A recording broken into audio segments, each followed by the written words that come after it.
하나님 말씀 같이 보시겠습니다.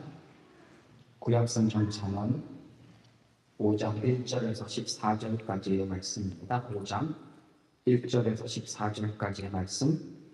표준세번 요락에는 같이 읽을 수 있습니다. 1절에서 14절까지입니다. 아이들아, 너는 내 지혜에 주의를 기울이고 내 명철에 내 귀를 기울여서 분별력을 간직하고 내 입술로 지식을 듣게 지켜라. 음행하는 여자의 입술에서는 꿀이 떨어지고 그 말은 기름보다 매끄럽지만 그것이 나중에는 쑥처럼 쓰고 눈알을 가진 칼처럼 날카롭다. 그 여자의 발은 죽을 곳으로 내려가고 그 여자의 걸음은 소원을 보고 지나는다. 그 여자는 생명의 길을 지키지 못하며 그 길이 불안정해도 그것을 깨닫지 못한다. 아이들아, 이제 너희는 내 말을 잘 들어라. 내가 하는 말에서 벗어나지 말아라. 내 길에서 그 여자를 멀리 떨어져 있게 하라. 그 여자의 진문 가까이에도 가지 말아라. 그렇지 않으면 내 영예가 다른 사람에게 넘어가고 내 아까운 세월을 포악자들에게 빼앗길 것이다. 다른 사람이 내 세상으로 배를 돌리고 네가 수고하는 것이 남의 집으로 돌아갈 것이다. 마침내 내 몸과 육체를 망친 뒤에 내 종말이 다가올 때에야 한탄하며 말하기를 내가 어찌하여 훈계를 싫어하였던가. 내가 어찌하여 책망을 멸시하였던가. 내가 스승에게 순종하지 않고 나를 가르쳐 주신 분에게 귀를 기울이지 않고 있다가 온 회중이 보는 앞에서 이런 처절한 진화를 당하는구나 할 것이다. 아멘. 사람들은 흔하게 이렇게 말합니다. 눈으로 봐야 믿는다. 지난주에 똑같은 말을 하고 제가 설명을 시작했습니다. 이건 분명히 합리적이고 과학적입니다. 이에 대해서 지난주에는 엘리사벳이라는 믿음의 선배를 통해서 믿음은 이 너머를 보는 것이다. 눈에 보이는 것 그 너머를 보는 것이 믿음이다 라는 이야기를 함께 나누었습니다. 그런데 성경은 한 가지를 더 말합니다. 눈에 보이는 것이 항상 진실은 아니다. 성경은 이것을 지혜라고 부릅니다. 눈에 보이는 것이 항상 진실은 아니다. 보이는 대로 따라가도록 세상은 우리를 유혹합니다. 유혹은 처음부터 파괴적이지 않습니다. 굉장히 아름답고 멋져 보입니다. 결코 유혹은 위험한 모습으로 시작하지 않습니다. 유혹이라는 말 안에 벌써 의미가 포함되어 있는 것처럼 이 유혹은 죄와 연결이 되어 있습니다. 오히려 이 유혹은 죄임에도 불구하고 죄로 감에도 불구하고 고상하고 합리적이고 매력적으로 보입니다. 그래서 우리는 이렇게 말을 합니다. 이 정도는 괜찮을 거야. 유혹에 넘어갈 때 우리가 하는 말입니다. 그만큼 나쁘지는 않아. 한두 번, 한 번, 두 번으로 무슨 큰 일이 나겠어? 라고 말을 하며 그 유혹에 걸려듭니다. 하지만 오늘 잠언 말씀이 굉장히 차갑게 우리에게 이렇게 말합니다. 죄는 달콤한 약속으로 시작하지만 반드시 쓰디쓴 결말로 끝난다. 오늘 본문은 우리에게 이 이야기를 들려주고 있습니다. 본문 특별히 잠언 1장부터 9장까지의 내용을 조금 포괄적으로 살펴볼 필요가 있습니다. 본문을 좀 더 잘 이해하기 위해서 살펴본다면 1장에서 9장의 가장 눈에 띄는 구조는 지혜의 길과 어리석음의 길이 대조를 이루면서 나온다는 서로 대비가 됩니다. 지혜로운 길과 지혜의 길과 어리석음의 길이 우리 앞에 있다는 겁니다. 그리고 이 대비를 특별히 성경에서 1장부터 9장까지 내용 안에는 여인의 이름으로 대비를 시킵니다. 지혜의 여인과 음행하는 여인, 줄여서 음녀라고 부릅니다. 근데 이 음녀, 그녀라고 하는 이 단어, 이 히브리 단어로 읽으면 이샤자라라고 부릅니다. 이샤가 여자입니다. 이샤자. 음행하는 여자라는 말의 본래 의미는 낯선 여자입니다. stranger입니다. 낯선 여자입니다. 그걸 본문의 의미에서 이 사람들이 사용하는 의미를 가져오면 언약 밖의 여자라는 뜻입니다. 아는 사람들, 익숙하다, 벌써 아는 사람은 언약 안에 있는 사람이고, 언약 밖에 있는 사람은, 언약 밖에 있는 여자는 낯선 여자입니다. 특별히 여기서 왜 여자냐고 물으시는 분이 계실 것 같습니다. 근데 잠언에서, 특별히 시가서에서는 지혜, 가장 큰 주인이 지혜라는 단어를 사용하면서 이 지혜가 한국말에는 없지만 영어에도 별로 표가 안 나지만 이게 여성 명사거든요. 그래서 그녀, she라는 영어 단어 대명사로 받아서 히브리 단어에도 그리스어에도 영어에도 그것이 반영되어 있습니다. 그녀가, 그 여자가. 그래서 지혜가 그 여자라는 말로 덧붙여 이렇게 바꾸어서 설명하고 있습니다. 그러므로 낯선 여자 혹은 지혜의 여인이라고 말하는 것은 여자를 가리키는 단어라기보다는 지혜인가 혹은 어리석음인가, 지혜로운 사람인가 아니면 음행하는 사람인가 라는 것을 대조하는 형태로 잠언에 기록되었다는 겁니다.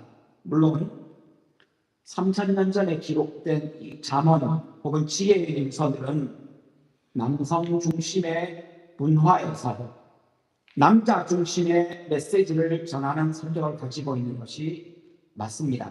그런 성격이 분명하게 있습니다.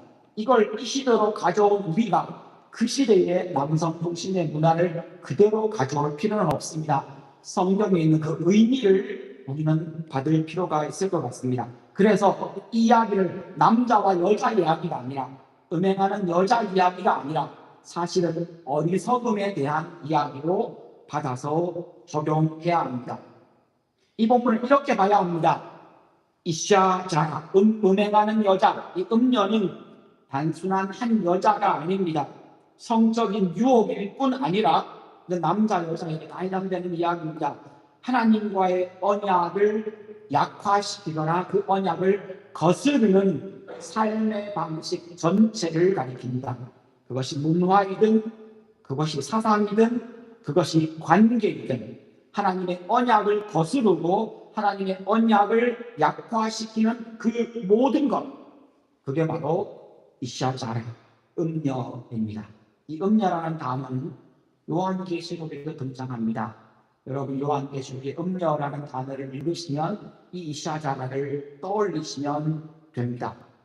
하나님의 언약 밖의 지혜, 하나님 백성이 따를 수 없는 삶의 방법, 하나님의 뜻과 다른, 전혀 다른 세상의 가치관과 문화가 바로 음녀, 음행하는 여자라고 표현된 그 의미입니다.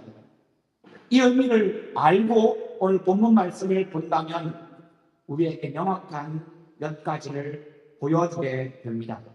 첫 번째로는 죄는 달콤하게 시작합니다. 5장 3절입니다. 음행하는 여자, 의미를 이제 여러분이 아실 것 같습니다. 이 음행하는 여자의 입술에서는 꿀이 떨어지고 그 말은 기름보다 매끄럽지만, 여기서 꿀이 흐른다라는 이 단어는 하나님의 뜻과 다른 삶이 얼마나 달콤한지를 잘 표현해 줍니다. 하나님 언약 밖에서 여러분에게 다가오는 그 유혹이 얼마나 거절하기 힘든지를 표현해 줍니다. 본문은 단순히 음행을 말하는 것이 아닙니다. 더 깊은 구조를 이야기하고 있습니다. 죄는 달콤합니다. 죄가 달콤하지 않다면 우리는 그것의 위력과 그 힘 앞에 그렇게 신경 쓰지 않아도 될 겁니다. 죄는 힘이 셉니다. 죄는 매력적입니다. 죄는 심지어 합리적으로 들립니다. 그리고 유혹은 달콤한 시작만, 그것만을 보여줍니다. 꿀처럼 단 그 유혹은 즉각적이고 순간적인 만족을 줍니다. 죄는 우리를 넘어뜨리기 전에 먼저 우리를 달콤하게 만듭니다. 여기서 문제는 이것입니다. 유혹의 달콤함은 혀에서 끝나지 않는다는 겁니다.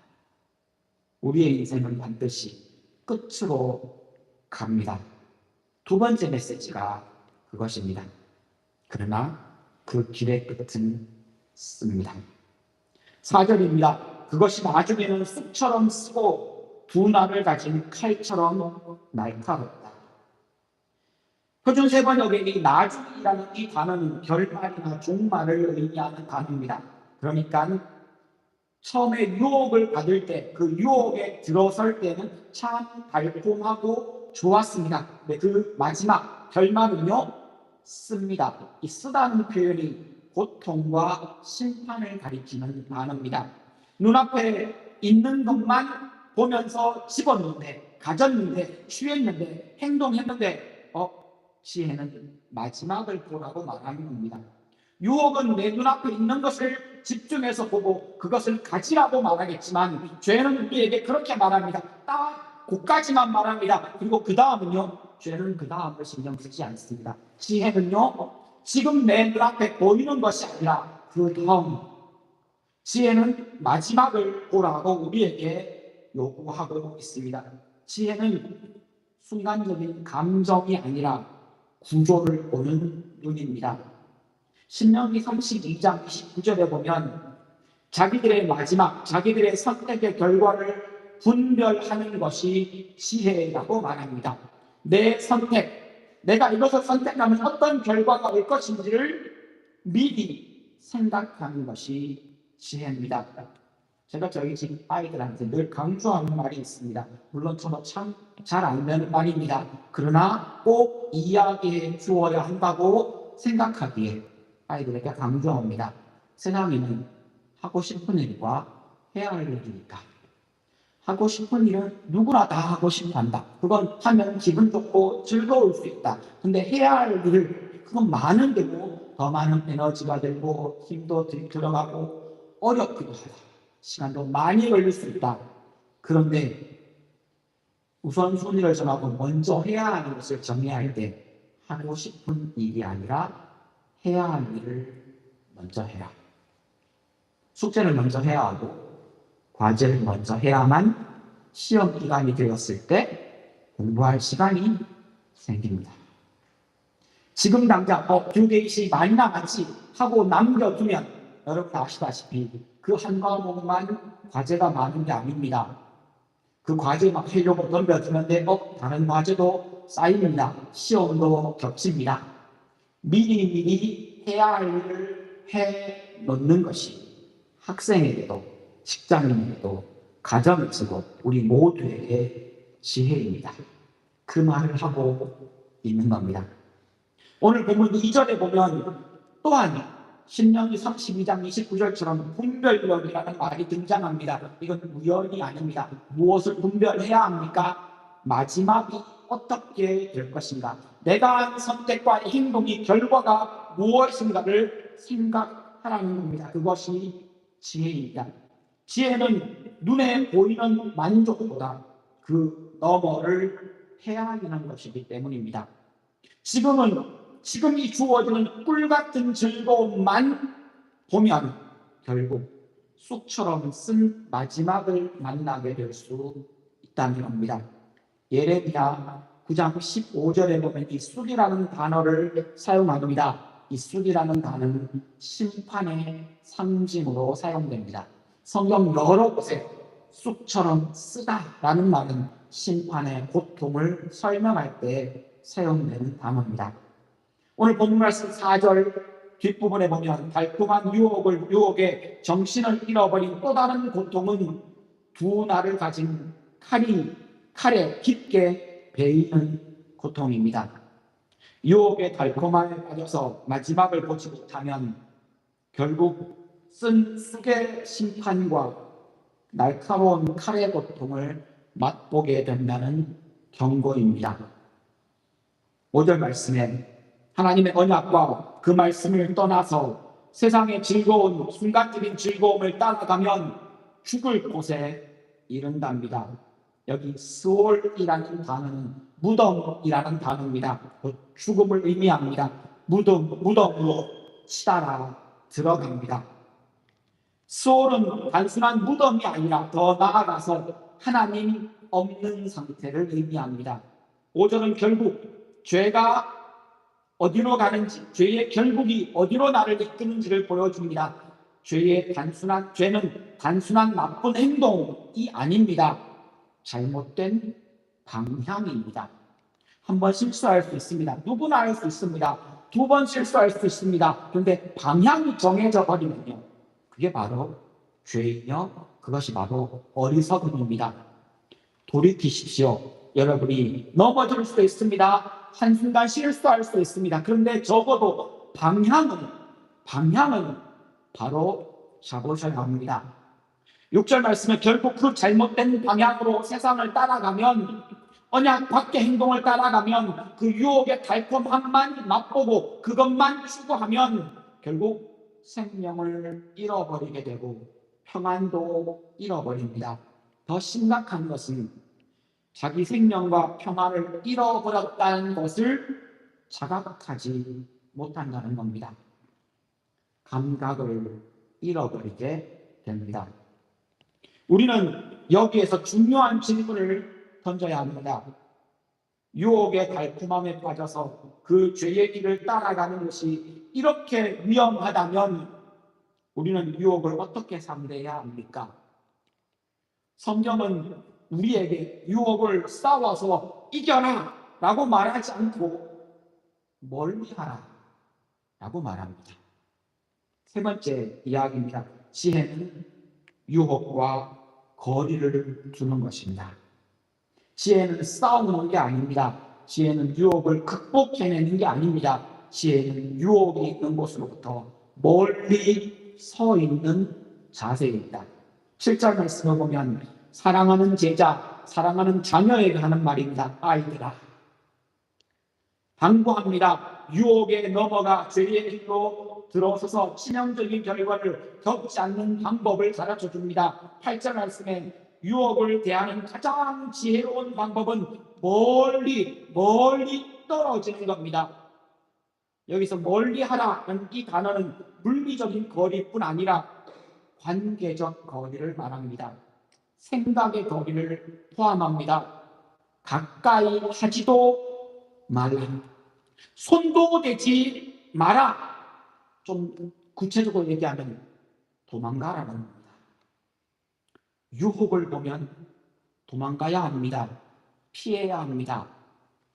창세기 39장에 보면 12절에 요셉의 이야기가 나옵니다. 그 유명한 요셉이 그 유혹 앞에서 도망칩니다. 왜요? 이게 지혜입니다. 그래서 요셉이 도망친 겁니다. 옷을 버려두고 도망쳤습니다. 뿌리치고 도망쳤습니다. 밖으로 뛰쳐나갔습니다. 요셉이 의롭게 살지 않은 사람이 아니라 이 사람 진짜 성실하게 살았습니다. 정말로 성실하게 자기에게 주어진 일에 최선을 다하며 열심히 살았습니다. 그런 그가 그 유혹 앞에서 하는 행동을 보십시오. 도망갔습니다. 이게 잘한 겁니다. 이게 지혜입니다. 우리는 죄를 컨트롤할 수 없습니다. 여러분 기억하십시오. 유혹 앞에서 나는 괜찮아 라고 말하는 것이 교만입니다. 우리는 죄를 컨트롤할 수 없지만 죄는 반드시 우리를 컨트롤합니다. 우리를 얽어맵니다. 우리를 붙듭니다. 우리의 운심의 움직이는 폭을 제한시킵니다. 요셉이 유혹에 잘 넘어지는 의지 약한 사람이어서 도망간 것이 아니라는 겁니다. 자기 자신을 정확하게 알았기 때문에 도망간 겁니다. 유혹 앞에서 자신만만한 것은 지혜가 아니라 어리석음입니다. 지혜는 유혹을 이기는 힘이 아닙니다. 유혹에서 멀어지는 겸손입니다. 지혜자는 도망가라, 멀리하라고 당부한 그 다음에 다시 한번 죄와 유혹의 마지막을 더 적나라하게 보여줍니다. 도망가지 않으면, 멀리 하지 않으면 어떤 결과가 오는지를 보여줍니다. 죄는 결국 인생의 모든 가치를 소멸시킵니다. 9절 말씀을 보면 그렇지 않으면 이라고 시작합니다. 그렇지 않으면, 즉 도망가지 않으면, 멀리하지 않으면 어떤 결과가 나오는지를 보여줍니다. 먼저 존귀와 명예와 영예를 잃어버립니다. 9절에 나오는 말입니다. 그리고 두 번째로는 아까운 세월, 시간도 빼앗깁니다.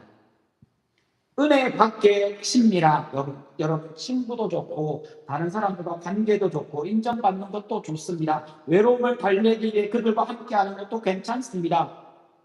그런데 은혜 밖에 그 친밀함이, 언약 밖에 그 인정이 반드시 대가를 요구한다는 것을 기억하십시오.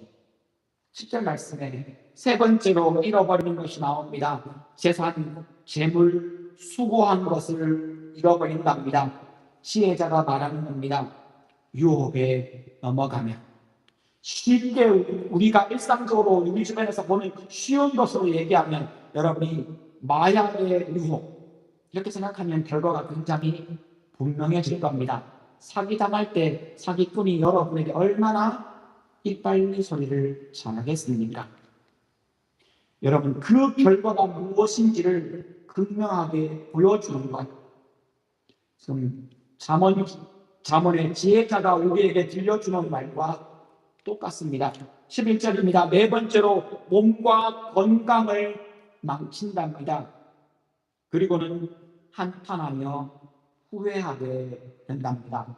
하나님을 떠난 쾌락, 하나님을 떠난 즐거움은 사실은 자유가 아니라 통제권을 빼앗기는 시작입니다.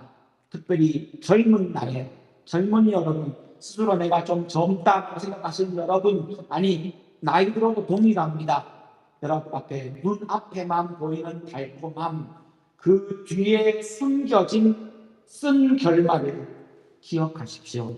분별하십시오.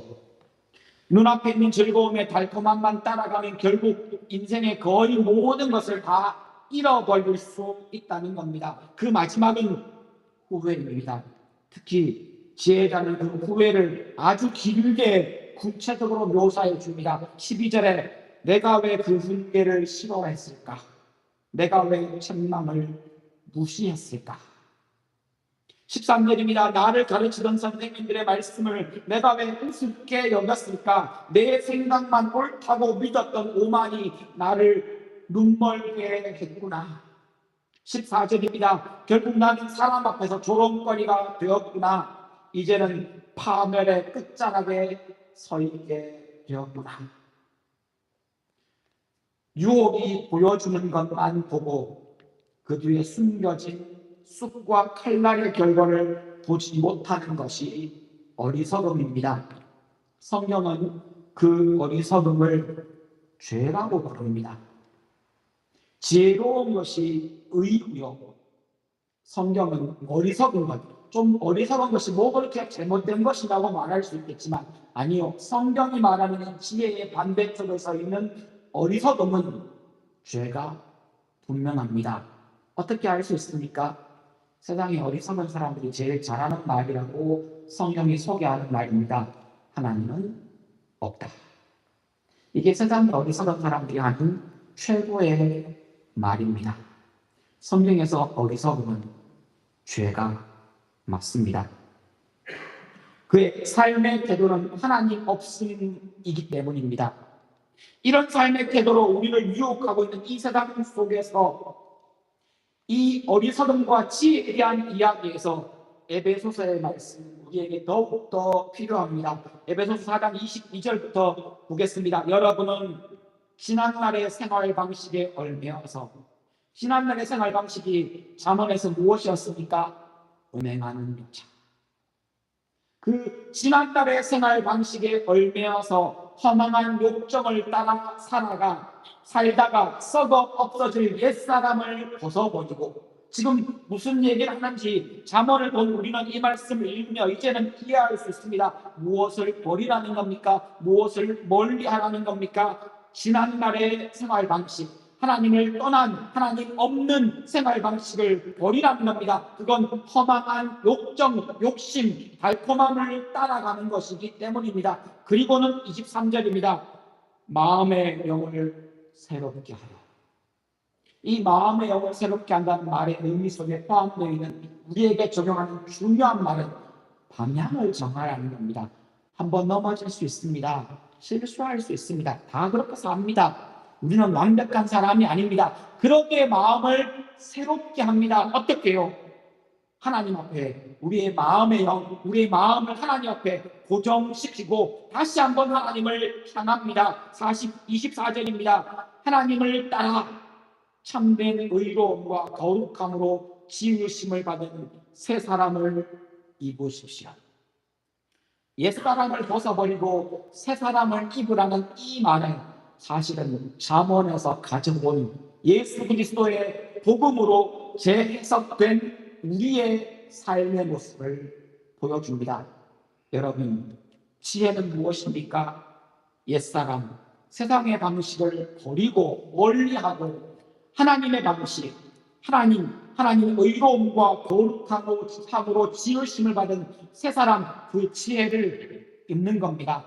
잠언의 방식대로 설명한다면 결말을 생각하고 지금 행동을 결정하라는 겁니다. 말씀을 마무리해 보겠습니다. 죄는 꿀을 약속하고 결국은 쑥을 마시게 합니다. 세상은 은행하는 여인처럼 언약 밖의 가치관과 문화로 우리를 유혹합니다. 그리고 심지어 재밌기까지 합니다. 그리고는 그 결국은요, 쑥과 칼날뿐입니다. 하나님과의 언약 안에 머무는 것이 우리의 인생을 지키는 유일한 하나밖에 없는 방법입니다. 하나님 언약 안에 머무십시오. 여러분이 무엇인가를 결정하고 여러분의 행동하고 살아가는 방법을 선택할 때에 하나님 언약 안에 머무십시오. 세상이 주는 유혹은 우리를 죄로 이끌고 죄는 달콤하게 시작해서 쓰고 고통스럽게 끝납니다. 세상의 문화와 세상 가치관과 죄의 유혹은 처음에 달콤함 외에는 우리에게 더 이상 줄 것이 없습니다. 그러나 예수님은요, 마태복음 26장 39절에 보면 결국 우리가 마셔야 할 그 심판의 쓴 잔을 그분이 대신 마시셨습니다. 우리가 받아야 할 그 쑥, 그 심판을 그분이 대신 받으신 겁니다. 고린도전서 1장 24절에는 우리 주님이 하나님의 지혜라고 말합니다. 우리가 따라야 할 것이 무엇입니까? 지혜입니다. 그 지혜를 성경은 예수 그리스도가 참 지혜라고 보여줍니다. 부르심을 받은 사람에게는, 예수를 믿는 사람에게는 예수 그리스도가 이미 하나님의 능력이며 본문까지 콕 찍어서 표현해 줍니다. 예수 그리스도가 하나님의 능력이며 하나님의 지혜입니다. 예수 믿는 여러분 이미 그 지혜를 가지고 계신 겁니다. 이제 하나님은 쓰고 고통스러운 우리의 인생을 생명과 평안과 기쁨으로 바꾸어 놓으십니다. 예수 믿음으로 이미 그 지혜를 얻었고 그 지혜를 따라감으로 이 땅에서도 우리는 평안과 생명의 삶을 누릴 수 있다는 겁니다. 오늘의 말씀을 가장 잘 요약해주는 신약 성경 말씀은 아마 이것일 것입니다. 로마서 8장 6절입니다. 육신에 속한 생각은 죽음입니다. 그러나 성령에 속한 생각은 생명과 평화, 샬롬입니다. 우리의 욕심을 따라가는 삶은 세상 유혹의 끝은 죽음입니다. 그것밖에 줄 게 없습니다. 세상이 우리에게 줄 수 있는 건 처음 맛보는 그 달콤함과 그리고 죽음뿐입니다. 그러나 성령께서 인도하시는 인생길에는 생명과 샬롬, 평안, 평화가 있습니다. 이스라엘 백성이 광야에서 홍해를 기적 가운데 건넌 다음에 너무 목말랐습니다. 물을 막 갈구합니다. 그러다가 물을 발견했습니다. 그런데 그 물이 씁니다. 그래서 그곳 이름이 마라, 쓰다, 쑥이다 라는 말에 마라가 되었습니다. 그때 사건을 기록한 출애굽기 15장 25절에 보면 여호와께 기도했을 때 그 현실의 고통을 하나님은 달게 만들어 주셨다고 기록합니다. 죄는 꿀을 약속하고 쑥을 주지만 하나님은 우리 인생의 그 쓴물마저도 단물로 바꾸시는 분입니다. 여러분 힘들고 어려운 상황을 만나십니까? 그래서 기도해야 합니다. 하나님 백성된 우리가 참 지혜 되신 예수를 따라간다면 시편 30편 11절에 나오는 것처럼 이 고백처럼 지금 이 땅에서도 여기 이곳에서도 이 노래가 우리의 것이 될 수 있습니다. 주께서 나의 슬픔이 변하여 내게 춤이 되게 하시며 나의 배옷 상복입니다. 누군가 슬픈 일을 당한 것이고 그래서 상복을 입은 겁니다. 그 옷을 벗기고 그 슬픔을 벗겨주시고 기쁨으로 띄우셨나이다. 여러분 유혹을 만나면 멀리 도망가십시오. 여러분에게 너무 달콤한 친구, 세상 친구가 있다면 죄송합니다. 이제는 여러분이 결단하고 정리하셔야 합니다. 그에게 복음을 전하기를 원하십니까? 그럼 여러분의 방향을 분명히 하십시오. 그에게 위로받기 원하십니까? 그것이 여러분에게 달콤함만 될 수 있습니다. 할 수만 있다면 평소에 늘 항상 하나님 말씀을 가까이 하십시오. 그리고 예수 그리스도와 동행하십시오. 인생을 살아가며 이 잠언의 이야기, 사실은 거의 이 잠언의 이야기는 2500년, 한 3000년 전에 기록된 이 이야기가 남의 이야기처럼 딴 세상 이야기처럼 들릴 수 있지만 사실 이 지혜의 말이 지금도 우리에게 유효합니다. 힘들고 어렵다고 너무 쉽게 달콤함만 따라가지 마십시오. 여러분 제가 이맘때쯤 늘 하는 말이 있습니다. 봄 기운이 생기고 꽃이 피고 초록색이 이제 곧 나오기 시작하는 이때 참 이상하게도 자살률이 올라갑니다. 이상하죠? 우울증에 깊이 빠져있던 사람이 이 봄날을 보면 힘이 솟을 것 같잖아요. 맞습니다. 힘이 솟습니다. 근데 아이러니하게도 너무 우울해서 너무 힘들어서 스스로 자살하지도 못하고 있다가 봄 기운에 이 즐거운 여러 환경들을 보며 힘이 올라옵니다. 그리고 그 힘으로 자살을 선택한다는 겁니다. 안타까운 일이 분명합니다. 혹 여러분이 그러십니까? 여러분 중에 여러분 주변에 이 친구 며칠 안 보이던데 라는 생각이 드십니까? 그 친구에게 카톡 한번 보내시고 그 친구에게 전화 한번 해주십시오. 밥 한번 먹자. 그리고 그 친구를 불쑥 한번 찾아가 주십시오. 너무 혼자 있는 친구, 너무 오랫동안 안 보인 친구, 잘 지내는 거 안부를 묻으시고 그 친구를 강제로, 여러분 그렇게 하셔도 됩니다. 목사가 강제로 끌어내면 이상합니다. 여러분은 친구로 그럴 수 있습니다. 불쑥 그 집에, 그 방에 푹 들어가서 잘 지내고 있는지, 엉뚱한 생각은 안 하는지 한번 들여다보시고 그 친구 손을 잡고 나오십시오. 이 봄에 우리 블랙스코 한인교회 혹은 이 한인 공동체에 이곳에서 자기의 목숨을 스스로 끊는 사람, 그런 사람이 없기를 바라는 마음입니다. 주변에 한번 돌아보십시오. 여러분이 그러십니까? 너무 우울하고 힘드십니까? 혼자 계시지 마시고 손을 뻗으십시오. 여러분의 순원들에게, 여러분의 한때 몇 마디 말을 나누었던 그 사람에게 한번 만나자, 보고 싶다, 이야기하십시오. 그 용기가 여러분에게 필요한 시기입니다. 여러분, 유혹은 멀리 있는 게 아닙니다. 너무 가까이 있습니다. 죄는 나와 동떨어진 이야기가 아닙니다. 죽음 또한 그렇습니다. 오늘 말씀을 기억하시며 함께 기도하시겠습니다. 여러분 이렇게 기도하시면 좋겠습니다. 하나님, 눈에 보이는 달콤함이 아니라 그 결말을 분별하는 지혜를 주시고 유혹을 가까이 하지 않고 멀리 하는 겸손을 주십시오라고 기도하시면 좋겠습니다. 또한 어떤 분에게는 이런 기도가 필요할 것 같습니다. 하나님, 내가 육신의 생각을 따르지 않고 성경의 생각을 따라 살게 해 주십시오. 그래서 생명과 평안을 누리는 삶으로 나를 인도해 주십시오. 여러분의 마음속에 있는 여러분의 상황과 여러분 앞에 놓여 있는 유혹, 그리고 여러분 앞에 놓여 있는 성령님의 생각을 하나님 앞에 아뢰며 기도하시겠습니다. 여러분의 기도 제목과 함께 기도하시겠습니다.